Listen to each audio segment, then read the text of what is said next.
नमस्कार, हिमाचल अभी अभी .com से मैं दिव्या। पेश है अब तक के मुख्य समाचार। चंबा में कोरोना के 3 नए मामले, जिला में एक्टिव केस हुए 35। झीड़ी के पास गिरा पहाड़, 15 घंटे के बाद बहाल हुआ चंडीगढ़ मनाली नेशनल हाईवे। प्रदेश में पंचायती चुनाव में ईवीएम का नहीं होगा इस्तेमाल।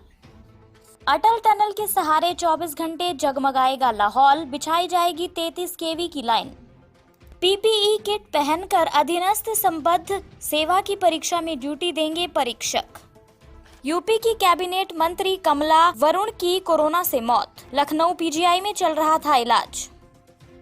देश में संक्रमितों का आंकड़ा 17.5 लाख के पार, पिछले 24 घंटे में 54,735 नए मामले सामने आए। आज 5वीं बार भारत चीन के बीच होगी सैन्य स्तर वार्ता, गतिरोध को हुए 90 दिन। लिपुलेख सीमा पर चीन ने सैन्य छावनी बनाई, 1000 से अधिक सैनिकों को किया तैनात। स्पेस एक्स ड्रैगन क्रू अंतर्राष्ट्रीय स्पेस स्टेशन से धरती के लिए रवाना, इतिहास रचने जा रहा अमेरिका। अब समाचार विस्तार से। आपके स्वास्थ्य का प्रहरी श्री बालाजी हॉस्पिटल, कांगड़ा, हिमाचल। हिमाचल में कोरोना वायरस का कहर थमने का नाम नहीं ले रहा। रविवार सुबह चंबा जिला से कोरोना के 3 नए मामले सामने आए हैं। इनमें 29 वर्षीय पुरुष करिया निवासी है, जो कि हाल ही में हरियाणा के फरीदाबाद से आया हुआ था और होम क्वारंटाइन था। वहीं चमरोली निवासी बद्दी से लौटा 40 वर्षीय व्यक्ति भी पॉजिटिव पाया गया है। उक्त व्यक्ति भी होम क्वारंटाइन था। तीसरे मामले में भरमौर क्षेत्र के लाहल निवासी 49 वर्षीय प्रोजेक्ट कर्मी भी संक्रमित पाया गया है। इसी के साथ जिला चंबा में कोरोना के एक्टिव मामले 35 हो गए हैं। इससे पहले बुधवार को जिले में कोरोना के 4 नए मामले आए थे। 3 मामले होली से थे, वहीं तीसरा का एक सेना का जवान भी संक्रमित पाया गया था।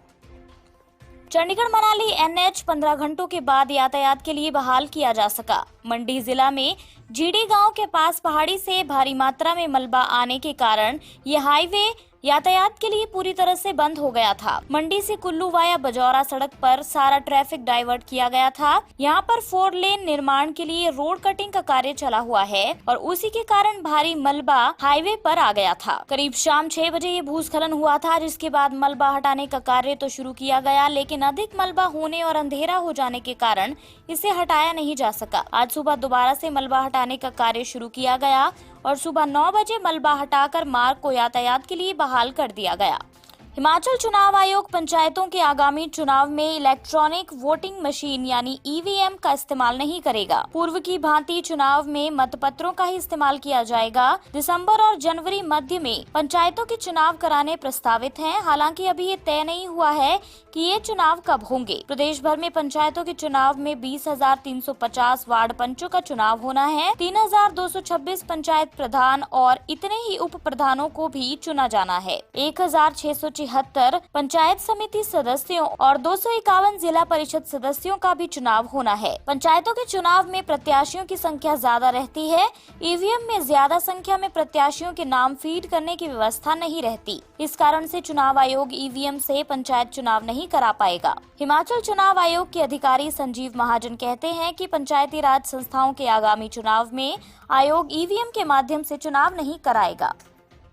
सामरिक दृष्टि से महत्वपूर्ण अटल टनल लाहौल स्पीति जिले के लोगों के लिए कई मायनों में वरदान साबित होगी। बर्फबारी के बावजूद 12 महीने जहां यातायात सुचारू रहेगा, वहीं टनल के भीतर बिजली का ऐसा प्रबंध किया गया है जिससे समूचा जनजातीय जिला लाहौल 24 घंटे जगमगाएगा। अटल टनल से होकर बिजली बोर्ड लाहौल के लिए 33 केवी की उच्चता वाली लाइन बिछा रहा है, जिसका टेंडर सेवरोनिक कंपनी को ऑर्डर किया गया है। इस लाइन से लाहौल घाटी सर्दियों में भी जगमगाएगी। इससे सर्दियों में बर्फबारी और बिजली के तार टूटने की कोई समस्या नहीं रहेगी। वहीं टनल में भी 24 घंटे बिजली के लिए आधुनिक तकनीक का इस्तेमाल करते हुए बीआरओ ने 3 प्रकार से इसका प्रबंध किया है। टनल में अगर बिजली चली जाती है तो पलक झपकते ही बैटरी बैकअप स्वयं ऑन हो जाएगा। अंत में डीजल जनरेटर भी खुद ऑन होगा। अधीनस्थ संबद्ध सेवा की मुख्य लिखित परीक्षा देने वाले कोरोना पॉजिटिव अभ्यर्थियों को बैठाने वाले स्थानों पर परीक्षक पीपीई किट पहनकर ड्यूटी देंगे। 6 और 7 अगस्त को लोक सेवा आयोग अधीनस्थ संबद्ध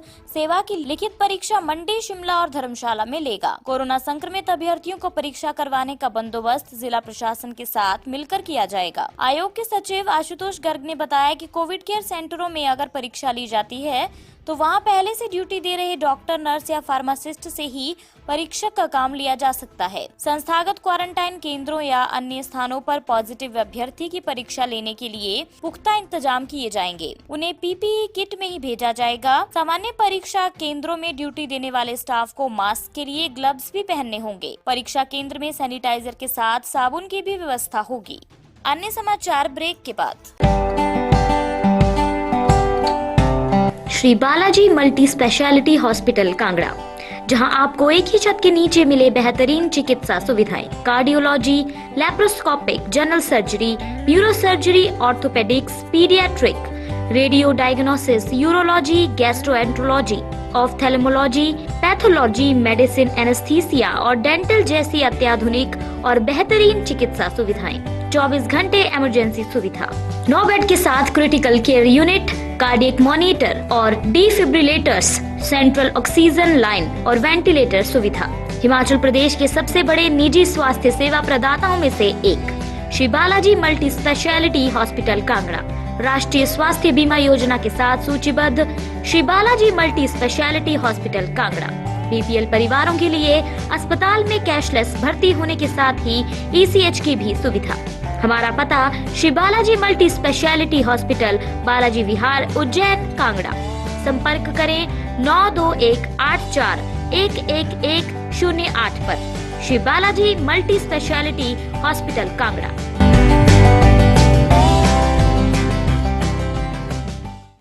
उत्तर प्रदेश की कैबिनेट मंत्री कमला वरुण का निधन हो गया है। उनका पूरा नाम कमला रानी वरुण था और वे यूपी विधानसभा की सदस्य थीं। इससे पहले भी वे सांसद रह चुकी हैं। कमला वरुण यूपी सरकार में टेक्निकल एजुकेशन मंत्री थी। कमला वरुण कोरोना से संक्रमित थी और लखनऊ के पीजीआई में उनका इलाज चल रहा था। कमला रानी वरुण उत्तर प्रदेश सरकार में कैबिनेट मंत्री थी। वे 18 जुलाई को कोरोना से संक्रमित हुई थी। बाद में इलाज के लिए उन्हें लखनऊ पीजीआई में दाखिल कराया गया था, जहाँ रविवार को उनका निधन हो गया। केंद्रीय स्वास्थ्य एवं परिवार कल्याण मंत्रालय की ओर से जारी आंकड़ों के मुताबिक पिछले 24 घंटे में 54,735 नए मामले सामने आए हैं और 853 लोगों की मौत हुई है। इसके बाद देश भर में कोरोना पॉजिटिव मामलों की कुल संख्या 17,50,723 हो गई है, जिनमें से 5,67,730 सक्रिय मामले हैं। 11,45,629 लोग ठीक हो चुके हैं या उन्हें अस्पताल से छुट्टी दे दी गई है और अब तक 37,364 लोगों की मौत हो चुकी है। आंध्र प्रदेश के अनंतपुरम जिले में एक दंपति जो कोरोना पॉजिटिव पाए जाने के बाद होम आइसोलेशन में रह रहे थे, शनिवार रात कथित तौर पर उन्होंने आत्महत्या कर ली। धर्मवरम के डीएसपी रमाकांत ने बताया कि उन्हें 25 जुलाई को कोरोना पॉजिटिव पाया गया था। उनका इलाज पूरा हो गया था। आत्महत्या का कारण अभी तक ज्ञात नहीं है। भारत और चीन की सेनाएं आज वास्तविक नियंत्रण रेखा एलएसी के चीनी पक्ष में मोल्डो में कॉर्प्स कमांडर स्तर की वार्ता करेंगे। हालांकि पहले ऐसी खबर थी कि दोनों देशों के बीच होने वाली कमांडर स्तर की बातचीत टल गई है, लेकिन भारत के दबाव के आगे चीन को झुकना पड़ा। भारतीय क्षेत्र वार्ता के दौरान फिंगर एरिया से चीनी सेना को पूरी तरह पीछे हटाने पर केंद्रित होगा। ये जानकारी भारतीय सेना के सूत्रों ने दी है। चीन अब भी पैंगोंग त्सो और डेपसांग के पीछे हटने के संकेत नहीं दे रहा है ऐसे में भारत की कोशिश उसे यहां से हटाने पर होगी। पिछले 13 हफ्तों से पूर्व लद्दाख में भारत और चीनी सेनाओं के बीच गतिरोध जारी है। अब तक भारत और चीनी सेना के बीच 4 बार कमांडर स्तर की वार्ता, भारत और चीन के विशेष प्रतिनिधियों के बीच 2 बार WMCS की बैठक और अजीत डोभाल और वांग यी के बीच एक आभासी मुलाकात हो चुकी है। लद्दाख के बाद चीन ने उत्तराखंड के लिपुलेख से लगते सीमा पर पाला में सैन्य छावनी बना ली है। इसकी क्षमता करीब 1000 जवानों की है। इस खबर के बाद भारतीय सुरक्षा एजेंसियां अलर्ट हो गई हैं। सेना के साथ ही आईटीबीपी ने भी गश्त बढ़ा दी है। भारत से लगती सीमा पर चीन की गतिविधियां शुरू से ही संदिग्ध रही हैं। लद्दाख से लगायत सिक्किम तक सीमा विवाद को तूल देता रहा है। अभी तक उत्तराखंड की लिपुलेख से लगती सीमा इससे अछूती रही है। यहाँ की भौगोलिक स्थिति ऐसी है कि चीन कभी हस्तक्षेप करने की हिम्मत नहीं कर सका। यही कारण है कि इसे देश की सुरक्षित सीमाओं में से एक माना जाता है, लेकिन अब छावनी के निर्माण से यहाँ की सैन्य गतिविधियां बढ़ने की आशंका जताई जा रही है। नासा और स्पेस एक्स का ड्रैगन क्रू अंतर्राष्ट्रीय स्पेस स्टेशन से धरती के लिए रवाना हो गया है। इसे अंतरिक्ष में गए 2 अमेरिकी अंतरिक्ष यात्री पृथ्वी पर लौटेंगे। इस प्रक्रिया के शुरू होने पर नासा ने कहा कि हम इस वापसी को लेकर बेहद रोमांचित हैं और स्पेस एक्स ड्रैगन क्रू के सुरक्षित पहुंचने की कामना करते हैं। स्पेस एक्स ड्रैगन कैप्सूल से अंतरिक्ष में गए नासा के 2 अंतरिक्ष यात्री आज धरती पर वापस लौट रहे हैं। अंतरिक्ष यात्री बॉब बेहनकेन और डग हर्ली ने स्पेस स्टेशन से ड्रैगन कैप्सूल को अलग कर लिया है और अब वे धरती की तरफ बढ़ रहे हैं। स्पेस एक्स और नासा 45 वर्ष में पहली बार किसी अंतरिक्ष यात्री को सीधे समुद्र में उतारने जा रहे हैं।